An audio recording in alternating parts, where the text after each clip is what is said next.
Magandang araw mga ka-mercenary, salamat po sa walang sawang pagsuporta kay Ghislaine. Salamat rin sa mga nagpapadala ng tulong sa pamamagitan ng mga runestone. Shoutout po Marquez Nelson, Adipen. Salamat rin po sa inyong lahat. Ang nakaraan, gustong samantalahin ni Amelia ang pagkakataon habang may digmaan sa per diem at sa Fenris, na parehas abala si Harold at si Ghislaine. Gusto nitong makuha ang teritoryo ni Harold, para sa huli siya pa rin ang magiging pinakamalakas sa norte. Kaya lang ang hindi niya alam basang-basa ni Ghislaine lahat, kaya naririto si Belinda para pololahanan siyang hawak ni Ghislaine ang kanyang buhay.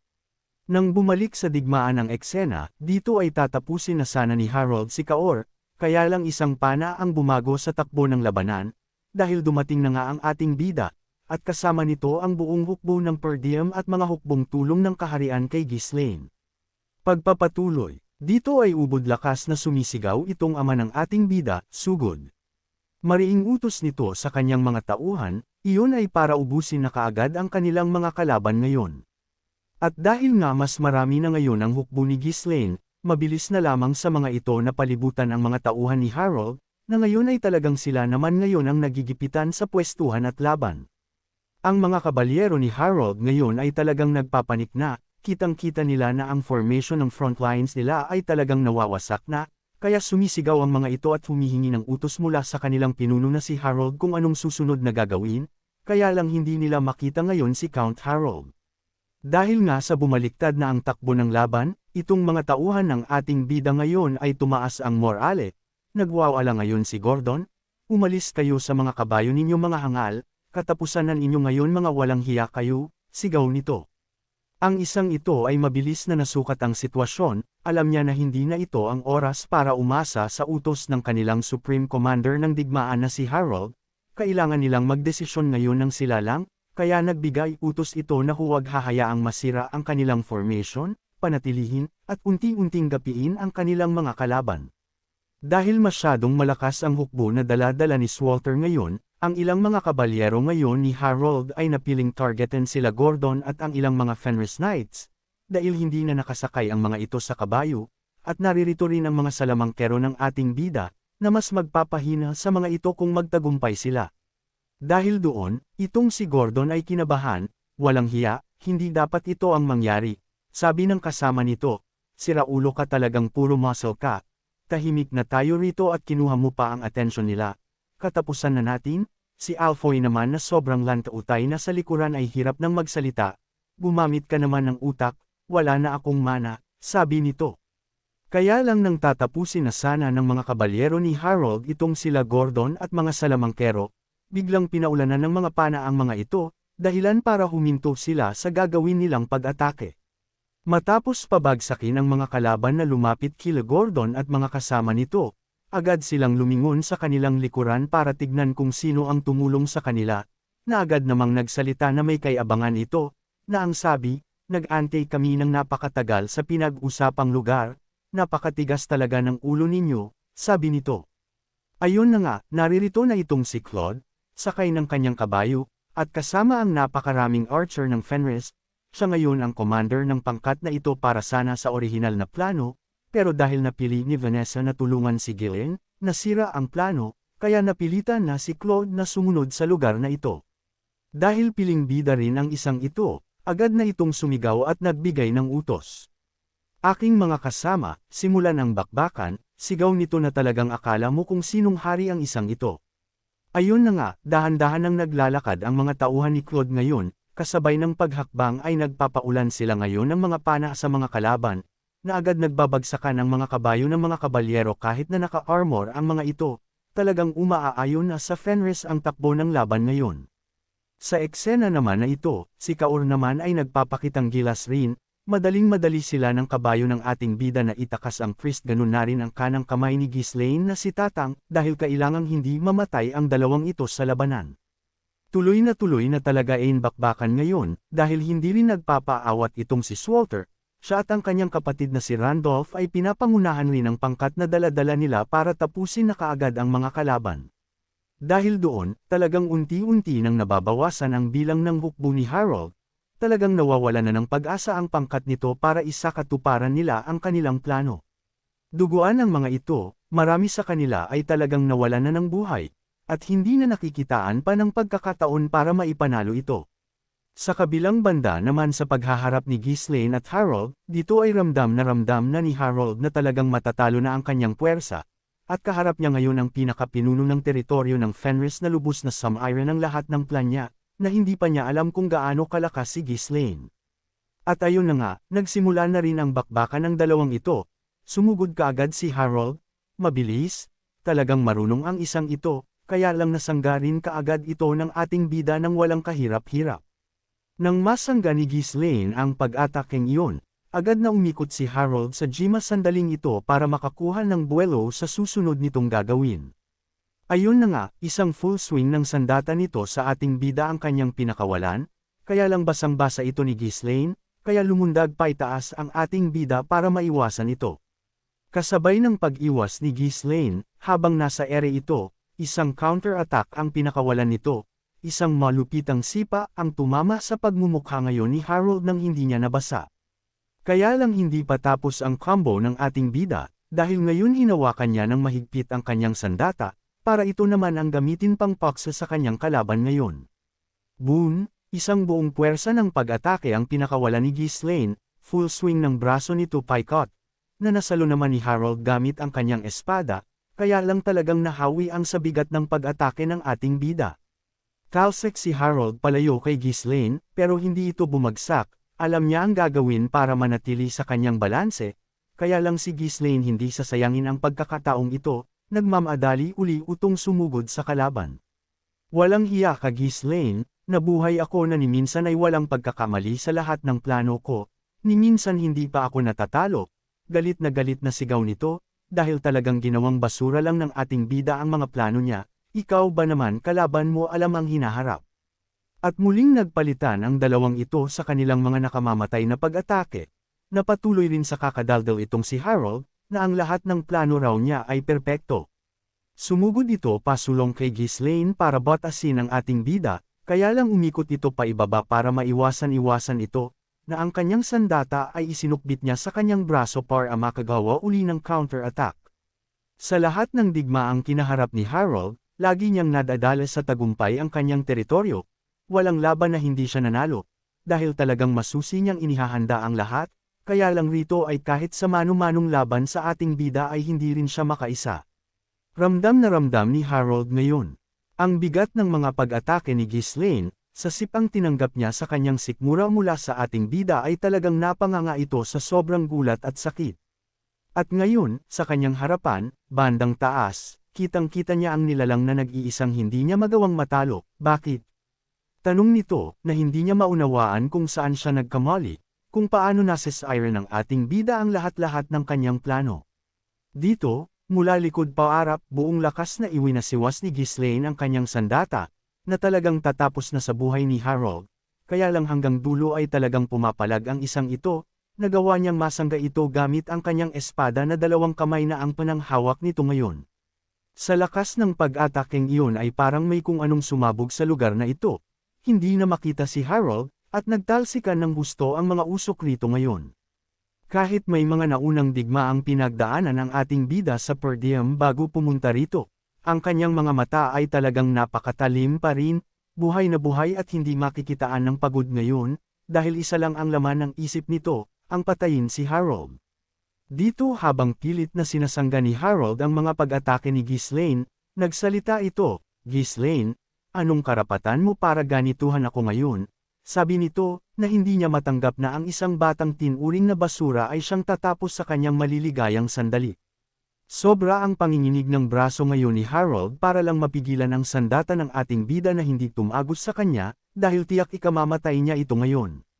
Dito sa pagnanasa ni Harold na mabuhay, dahan-dahan niyang naitataas ang sandata ng ating bida. Sabi nito, simula nang kumilos ka, lahat ng mga magigiting kong tauhan lahat sila ay namatay. Maraming kahihiyan na ang nilunok ko dahil sa iyo, gigil na sigaw nito sa ating bida. Na ngayon ay tumatayo na siya, na para bang ilalabas na ata nito ang kanyang lihim na pamamaraan. At biglang was-iwas ni Harold sa kanyang sandata, sapat para maitulak palayo si Ghislaine at ang sandata nito, at sapat rin para mabigyan siya ng oras para makatayo. Dito ay biglang umatake itong si Harold, sumugod pa sulong sa ating bida, kaya lang nailegan na naman ito ni Ghislaine nang walang kahirap-hirap, na nakabuelo ngayon para sa isang counter-attack. Ayun na nga, nag-counter-attack ang ating bida, kaya lang nagawa rin ni Harold na maiwasan ito, lumundag rin paitaas, na ngayon ay may pagkakataon na tagpasina ng ulo ni Ghislaine. Walang hiya ka Ghislaine, dahil sa iyo nasira ang lahat-lahat sa akin, sigaw nito na talagang galit na ang ating bida naman ay hindi nawawala sa focus sa kanilang laban kahit napakaingay ni Harold. Mula itaas, si Harold naman ang nagpakawala ng buong lakas na pagtaga kay Ghislaine, kaya lang may isa pang sandata ang ating bida, gamit ang maliit na espada nito, ito ang kanyang ginamit para sanggain ang pag-atake ni Harold. At dahil nga mula ang sa itaas ang pag-atake ni Harold, sinamantala nito ang momentum ng gravity pa ibaba, kaya itinutulak niya ng buong lakas ngayon ng kanyang espada na tumagos sa katawan ng ating bida.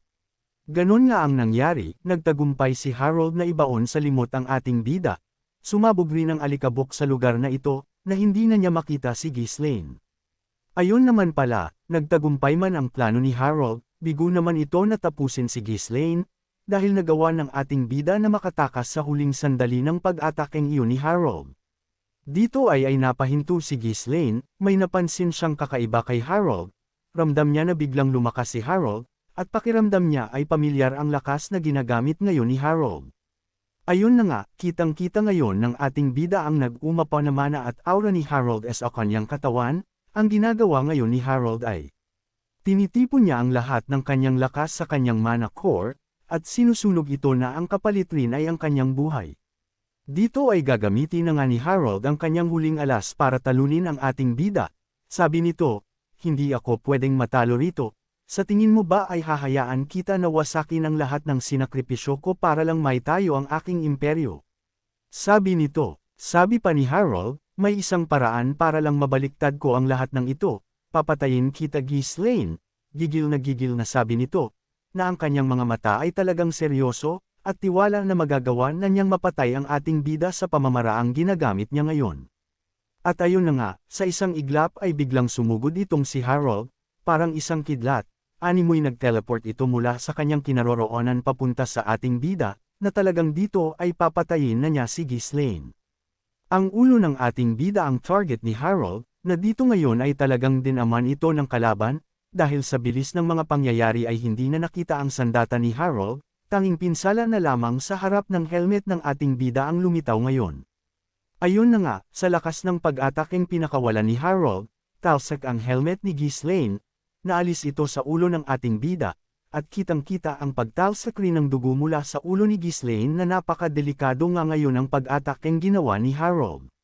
Kaya lang isang hindi na naman kapani-paniwalang pangyayari ang naganap, gulat na gulat si Harold sa pagkakataong ito, dahil sinalo ng ating bida ang sandata ni Harold gamit ang kanyang maliit na espada, na bago makumplito ang pamatay na pag-atake ni Harold ay nagawa itong pigilan ng ating bida.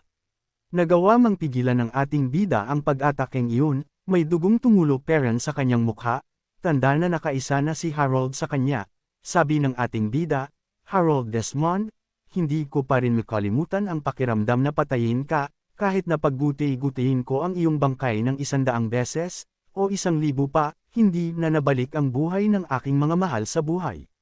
Dito ay biglang naalala ng ating bida ang lahat ng mga taong mahahalaga sa kanyang buhay, ang ilan rito ay namatay sa kanyang naunang buhay, na ngayon ang bawat isa rito ay talagang parte na ng pamilyang binubuo ng ating bida, mula sa kanyang ama, kapatid, at mga tapat na mga tauhan, sabi ni Ghislaine, sa pagkakataong ito, mag-iiba na ang lahat, sabi ni Ghislaine. Dagdag pa ni Ghislaine, papatayin kita para sa kanilang lahat, sabi nito ng seryoso, habang patuloy pa rin ang pagtulo ng dugo mula sa ulo nito na gawa ni Harold. Dahil doon, biglang nag-super sayan itong ating bida, binuksan na niya ang kanyang lihim na pamamaraan, ang kanyang mga mana core ay bumukas ng lahat ngayon, at nagliwanag na malapula o lila ngayon ang aura ng ating bida. At dahil nasa malapit si Harold, isang nakakakilabot na aura ngayon ang kanyang nararamdaman ngayon, alam niya na delikado ang lahay niya pag ito ay tumama sa kanya ngayon. Sumugod si Ghislaine, napakabilis rin, pero dahil nga activated rin ang ability ngayon ni Harold, nagawa niya itong maiwasan sa huling sandalo, sapat para mabigyan pa siya ng oras na mabuhay. Kaya lang sa pagkaiwas niyang iyon, nawala ang kanyang tenga, dahil isang segundo lang ang malingat siya, talagang sabog ang ulo niya. Hindi pa tapos si Ghislaine, talagang parang si kamatayan itong naglalakad ngayon ang sasundo na si Harold, napakabilis ng galawan ng braso ng ating bida.